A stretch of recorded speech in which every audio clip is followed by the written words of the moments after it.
My bad. Bitch. No, it's bitchy with the Y.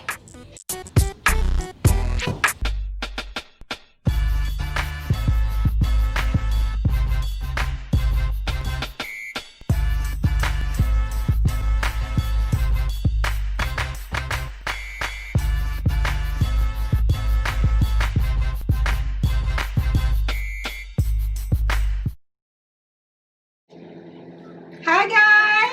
Hey.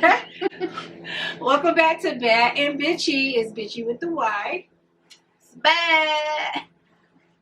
And we're here today with episode 3, talking about blended family. Bad and Bitchy is about to bring it for you guys. I mean, we got to bring it. Not just for y'all, but for us too.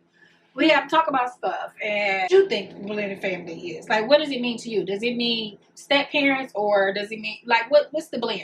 Y'all put a spin on blends in the comment. How about that? So I'll tell you, like, for my family, we're blended. Mm-hmm. Because my mom and dad, my dad is not my dad.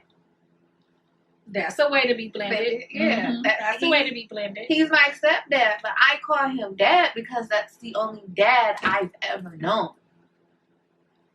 And he accepted us as his own. You know, and it's a lot of people that can't do that. They can't do it. Yeah. There's a lot of people that can't do that. Like my stepdad, God rest his soul, Big T. My stepdad, from the time I was 12, you know, that was my dad. Mm-hmm. That was dad. That's who was at home. That's who was cooking. That's who was feeding me. That's who was taking me shopping. That's who was taking me back to school when I was kicked out. Mm-hmm. That's who. Okay. I mean, that's who I got in trouble with. That's who put me on punishment. That's who took my beeper, my cell phone, you know, and unplugged the phone. Mm-hmm. That's who was checking the windows at night, making sure I was safe. And that was my dad. I called him dad. He called me daughter, and that's what it was. But I knew that wasn't my biological dad. Mm-hmm. Like, I also knew that, but at the same time, like, that was my dad. And sometimes you'll say dad or whatever, and be like, oh, they just call him that. And it's like, no, that's really my dad. That's my dad. That's really my dad. And some of us are blessed to have more than one parent. Yeah. Great step parents and more than one parent. You know, like more than one parent. So with blended families, go ahead, put your blended family woes in the comments. Hopefully they're good blended families, but there's some stuff that goes on in blended families that could be not so good. So go ahead, feel free to put those in the comments. You know, we can have a discussion about it, because we need to have a talk. We need it. Okay, so the pros and cons of blended families. So I wouldn't say like experience, because my blended family, like how I was raised, like I was fine. Right. I didn't experience like any like turmoil, but from like my friends and like their experience, some were like saying like, you know, I really just don't like my step parent. You know, I feel like, for instance, like one of my friends said, I feel like my dad should have just waited a while and healed from like his past relationship, or I feel like he jumped too soon into another relationship after her mother died. Yeah, that'll do it. Yeah, and especially after a death of a parent. Like I could get that. And then it was like, then on the other hand, I had another friend that was just like, you know, I'm tired of seeing my mom hurt. What she had a step parent? What did she have? I guess she was, I don't know, because you know, like back in the 90s, they weren't really like, they weren't married. But they weren't married. They were together. They were together, but that wasn't her father. Yeah. Okay, all right. And so, you know, she's just like, I'm not feeling it. Like, I'm tired of seeing my mom hurt and all of that. And I'm just like, you know. Yeah. That could be tough. challenging. Yeah. especially when it's like, I know, like as a child, you like feel defeated. It ain't really nothing much you could do or say or whatever. You don't even really have the resources to do anything about those situations. So you kind of like, it's not norm, you know what I mean? And it's not like you're walking around like, oh my God, it's norm. But you're walking around and it's affecting you and you don't know how to talk about it. And living like that, you know, I think for me, I was more open and outspoken and whatever because so much had happened. And I'm like, look, it ain't happening no more. It ain't what? That ain't what it is. Not today. Not today. Know. And oftentimes that's considered, you know, ghetto. What is called ghetto, bougie? What they call it? Loudmouth. Disrespectful, loudmouth. Just all these other terms. When it's really you ain't about to do that no more. To me, today. Or next week. Or next year. Or next month. How about ever? Okay? How about ever?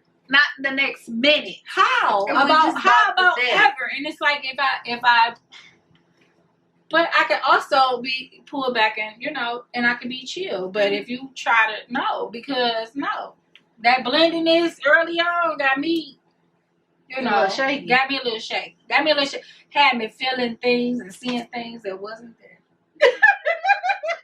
So I will say, like, for me, my family has always been a blended family. I mean, as far as like my marriage, no, like it's our child. And then you get the best of both worlds. You're not blended. You're like with my marriage, we're not blended. Like, this our kid. But I'm just saying, like, for my family, that's all I've known. That's all I've known. And that's probably why you don't see it often. Like you said, back to your friends or whatever. I didn't know friends that family would just do that. Like, I saw it on TV. You go live with your aunt and your uncle, or you just, you know, I saw that. But I never, like, really saw that. It was always grandma. You know, it was always grandma. Everybody had a grandma. A big mama. Or a grandma. Or somebody. Hard. It's so hard to be in a blended family and blended traditions and, you know, learning different things and growing and all this, and having a solid foundation, whether it's blended or not. You need a solid foundation. So we're going to connect with our very first guest. Our grandmother. She's going to talk about her blended family. Yes. So our next guest is going to help us talk about blended families, and especially blended families back in a time when blending of two families or two different races was kind of unheard of, looked down upon, and just downright like nasty sometimes. So our next guest is our grandmother. And we're going to have her on the phone. She won't be visiting on the slide, but she will be on the phone, and she's going to have a conversation with us. So, guys, I think it's time for you to go ahead and tune into this, because this is going to be some great information. I really want to hear what she has to say. And she's no script. It's no script. Unfiltered. So we about to call her Granny. So, okay. It's our Granny now. Don't be, you know. So she no filter. It's Granny. We gonna see. We gonna see what she gonna say. Yeah. We'll see what she said. All right, y'all. All right. Y'all ready? Okay, Granny. So on this episode, this is actually episode 3. Granny. And we're talking about blended families. Okay.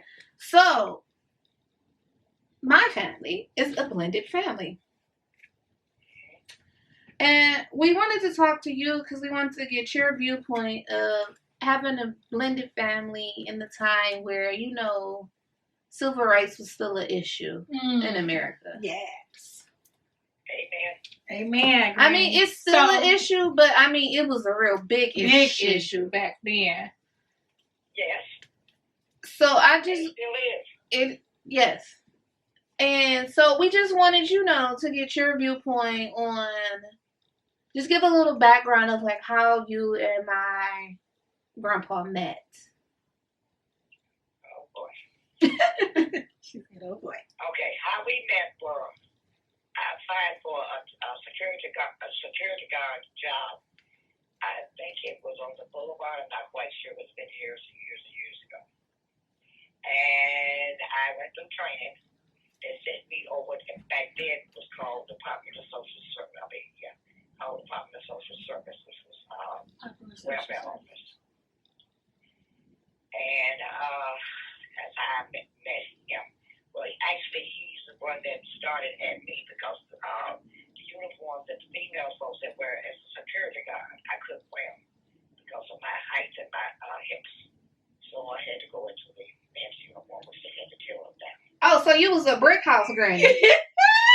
She said she couldn't get in the uniform because of her hips. Okay, Granny. Okay, Granny. You was a brick house. All right. All right. Okay, Granny. Then, I'm trying to say, as time went on, Tom, which was your granddaddy, Tom told, he popped me across my butt when I passed his desk. He was he was an analyst at that time. Okay. For the Department of Social Service. Analyst for the Department of Social Service, popping butts. And one thing led into another. We started talking, but I didn't know at the time that we was talking that Thomas was dating another black girl, which I never met until after we had got engaged. And that's when he told her that we was engaged. Well, he let her know. Okay, so can we just give a little background? So my grandma is, for the sake of the show, we're going to say black because we're not going to go deep down in her lineage. It's a whole big bag of mixture. But for the sake of this show, she is African American. My grandfather is of the Caucasian descent. And German. Caucasian. German. German. Shout out to the Germans. Okay. Shout out to the Germans. She at home and she can just hear us. So we have Granny. We have her on the phone because we wanted to ask her some questions about, our heritage history. Who's more befitting than you? To tell us about, about that. So, Granny, what year did you and Grandpa meet? Oh my God! Back in the 60s. So during the time, back in the 70s. So when y'all met, I don't remember. I don't remember. The only thing I can tell you, we was married before we passed in 2004. We was married approximately about 23 to 24 years. Oh wow! Go back from that. Okay, so during the time that y'all were dating or whatnot, did y'all ever experience any racism or were people giving y'all the side eye? Yes. How did you deal with that? Hometown because he came from Bentham. Mm-hmm. And he never took me to know. Back then, his parents was white. And his whole entire family was white mixed with whatever. But anyway, mixed with whatever. I never. It was mixed with whatever. We went together. We always, when we went out, we got kind of stared at, but it didn't really phase me. Mm-hmm. I was brought up and raised in the South where it was segregated. So from that, I went into California and finally got adjusted, but it really didn't bother me too much. That's good. That's good that you didn't let that bother you. Yeah. I'm sure it bothered a lot of people, but that's good that you didn't let. That's probably why we that's the bloodline. Yeah. You don't let it bother you. You just don't let it bother you. Although some things can bother you, but you don't let it bother you. Granny. Yeah. We saying. But I try to kept it in the back of my head because the way I grew up in the South, and everything because I was born in a Confederate state and raised in a Confederate state. And I was raised during the segregation down there. So they had like the white water fountains, the color water fountains, blacks had in the back. If the white got on the bus and got on a city bus or a regular bus, you had to get up and give them their seat regardless of what age you were. We went, whites had their school and blacks had, we had our schools. But it's due to our name that I could get away with a whole lot of stuff. Because my grandparents, parents, let the world know. Half of my hometown where I was raised at. So I never really had no problem using my mother and father's last name and my grandparents' last name. Okay. So I know, like, when you met Grandpa, you had 3 kids already. Yes. So how did that go with introducing him to your kids? Well, the oldest one, he really didn't like it because he was man of the house up until we told him that we was getting married and he left home. He left home? It took some time. But the other two didn't have no problems. The boy and the girl didn't have no problems. I was going to ask, do you think it was the blending of the family that caused him to leave, or was it just something that was within him that, he just couldn't take nothing else? It was because by him, being the oldest out of the 3, he was more of a type of child that he was more like he was more responsible for the household, trying to help me out, to raise the other 2. And when another man stepped in, he felt insulted. I guess the way I would put it. He felt like he was no longer. That's understandable. Felt like he was no longer what needed. Oh yeah, that's a big one. That's a big one in the male community, Granny. Yeah. Being needed. They need to feel. Yeah. They need to be needed. But in due time, things changed because he left and went into the service, and joined another service after that. But in due time, he finally got. I don't think he finally got over it, but it took him a while. Did your husband, did he adjust to becoming a stepfather?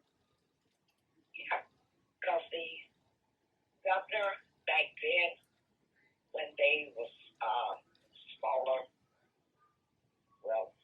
sort of, because they was up in their age, but the governor had said that all stepfathers was responsible for their stepchildren. So they said that they were responsible for their stepchildren. And Granny, one more question. And thanks for all that insight. That's a lot. That's some stuff. Like I enjoy. I mean, I really get a kick out of learning about history and not just where we come from, but where we've been through and what we actually went through and how we deal with the same type of things now. So I thank you for that. And also, Granny, I just wanted to ask, do you think that it's better to be a single family, or actually, aside from, your blended family, I'm talking about like for somebody else, like say for instance for me, or to have a blended family, what would be a recommendation to have if you already have children? Would you tell someone else today, in today's day and time, not from back where, then, but now, would you say marry and have a blended family, or would you say remain single and raise your children single, and later maybe after your children are grown or something? What would be your feedback on that? Oh my gosh. I would say now and back then. Back then we was interracial marriage because time had when they started integrate the schools and everything. Just when black men was married, white women was married to black and different races. Okay. It's according to male and the female of how they respond to each other and their children. Some men will marry a woman with children with no problem. Mm-hmm. And down the line, they have other kids. I never had no more kids after my first one with him.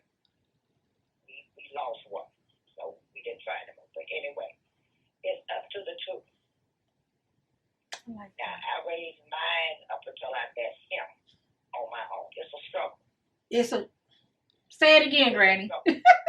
It's a struggle. It's a struggle that people call strong, though. Why they call it strong? And it be a struggle. According to how you raise, it's according to how you were brought up from a child, male or female. Some men take attachment to a woman with children, and they get along fine. Some women feel like that they can, do without a man and raise their kids. It has been proven that females have raised more than one child on their own. Mm-hmm. And it's the same way with the male. The male has raised has got kids and raised them. See, she hit me. Granny hit me. It's just a decision. Granny is hitting hitting me. Alone and the kids can accept him, then that's fine. But it's up to the individual. The two individuals. How they want it. Yeah. That's the way I see it. Yeah. It's up to the individuals. All right. So thank you for joining us for episode 3. Remember to like, comment, subscribe, and turn on that notification. Turn on the notification. Ding, ding, ding, ding, ding, ding, ding. Notification. We will see you guys. And don't forget to catch our episodes every Friday. Watch it on Instagram TV or Facebook. Watch. Okay? Thanks for tuning in.